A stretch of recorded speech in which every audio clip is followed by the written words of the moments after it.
Victorious warriors win first and then go to war, while defeated warriors go to war first and then seek to win. Sun Tzu, The Art of War.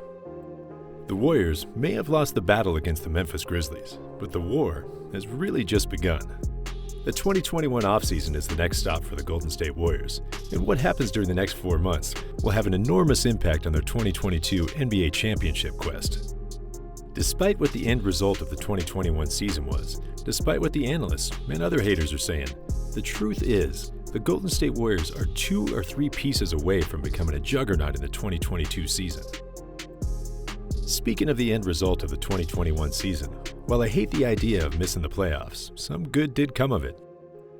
First off, the Warriors once again have to thank the Minnesota Timberwolves. The Timberwolves ended off the season pretty bad, and they were 10 games behind the 10th seed. But luckily, Anthony Edwards developed and started playing stellar basketball. They were lucky that wasn't turned over. Anthony Edwards!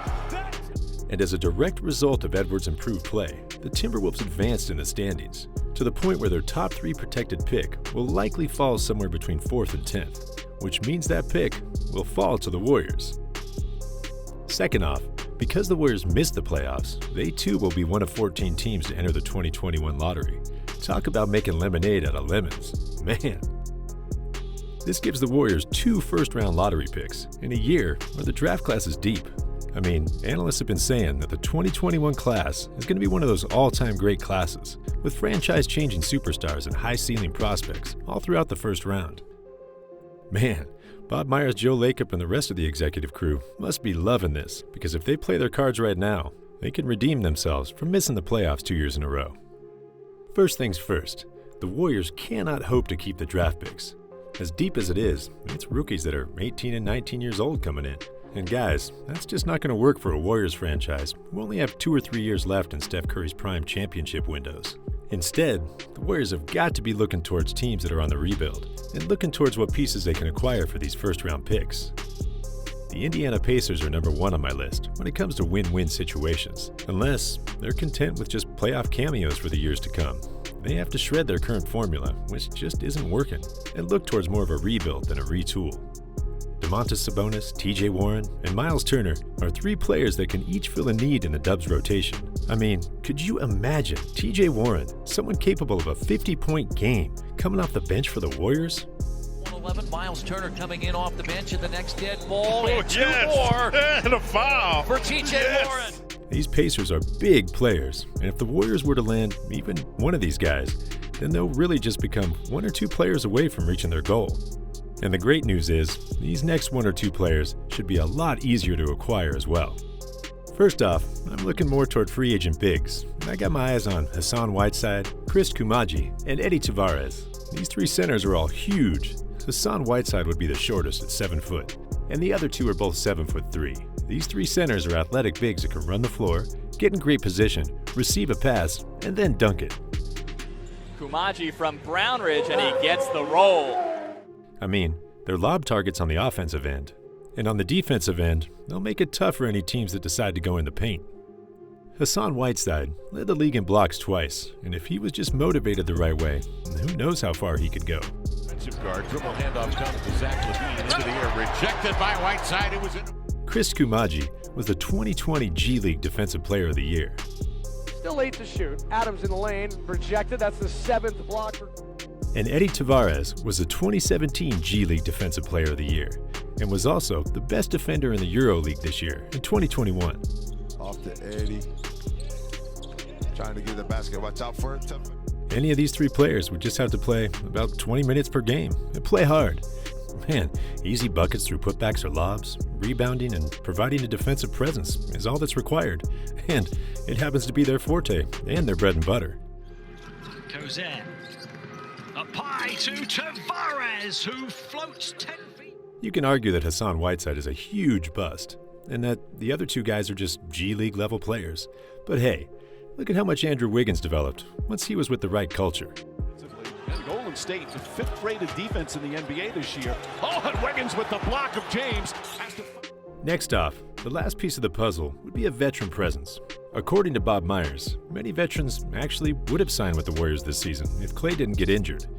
Well, imagine what these veterans would do if Klay was back, if the Warriors signed TJ Warren, and if they also acquired Eddie Tavares. The answer is, every veteran in the league would be flocking to the Bay Area, similar to how birds fly south in the winter. The Golden State Warriors would be the best destination to win a ring. Torrey Craig, Paul Millsap, Tony Snell are just a few of the veterans hitting unrestricted free agency. If the Warriors were able to grab one of these veterans and have them coming off the bench, how scary would this Warriors team look? I mean, for the starting five, you have Steph Curry, Klay Thompson, Draymond Green, Andrew Wiggins, and James Wiseman. Then coming off the bench, you have a combination of Jordan Poole, JTA, Kevon Looney, Gary Payton II, Eddie Tavares, TJ Warren, and Paul Millsap? Man, if that was the roster for the 2022 season, geez, it wouldn't just be for the 2022 season. It'd be the 2023 season, and perhaps even the 2024 season. In fact, if that was the roster, Steph Curry would have a good chance to run to the top of that GOAT mountain and grab a seat alongside Michael Jordan and LeBron James. Either are they. Curry, step back three. Bang! Acquiring new pieces isn't the only thing the Warriors have to do, however.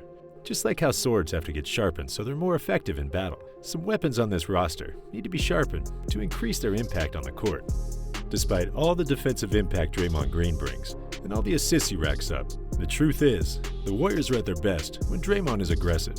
In 2016, Draymond was shooting 39% from three-point land, and I'm not sure if you all remember, but in Game 7 against the Cavaliers, Draymond shot 6 for 8 from three-point land and had a game-high 32 points. When Draymond's hitting his open threes and has his floater game going on, it becomes a whole new ball game, and his name actually changes to Playoff Dre. Games, also a big part of his unbelievable performance in these finals. Next off on the list is James Wiseman.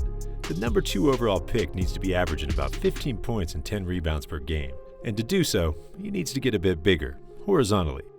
But hey, if he can grow a bit more on the vertical side as well, I'll take that any day of the week.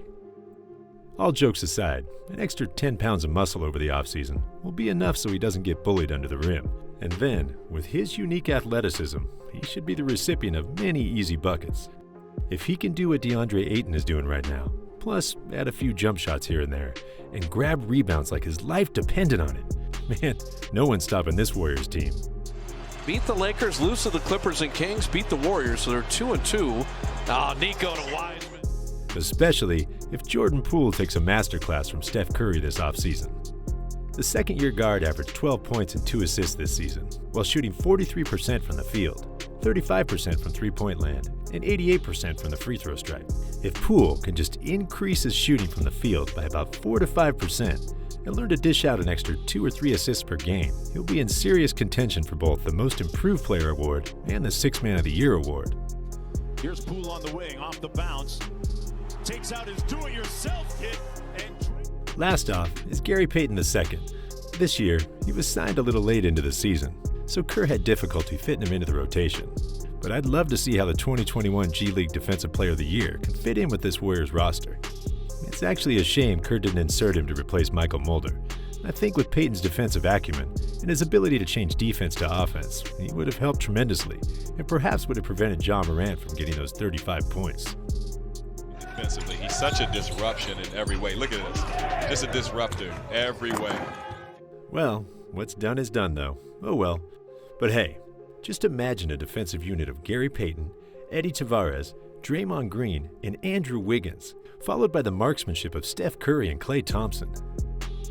Victorious Warriors win first and then go to war, while defeated Warriors go to war first and then seek to win. Can you all see how the Warriors can win the 2022 championship if they play their cards right in the 2021 offseason? Man, Sun Tzu really did understand the art of war. And while the battle of 2021 for the Warriors was lost, the war has really just begun. This isn't everything the Warriors need to do, however. It's about 35% of it, to be honest. If you want to see exactly what the Warriors need to do to guarantee their win next year, then check out this video, where I go over in detail why the Warriors lost and what they need to do to win it all next season. Click the video, guys, watch it, and I'll see you on the other side. As always, thanks for watching. See you next time. Peace.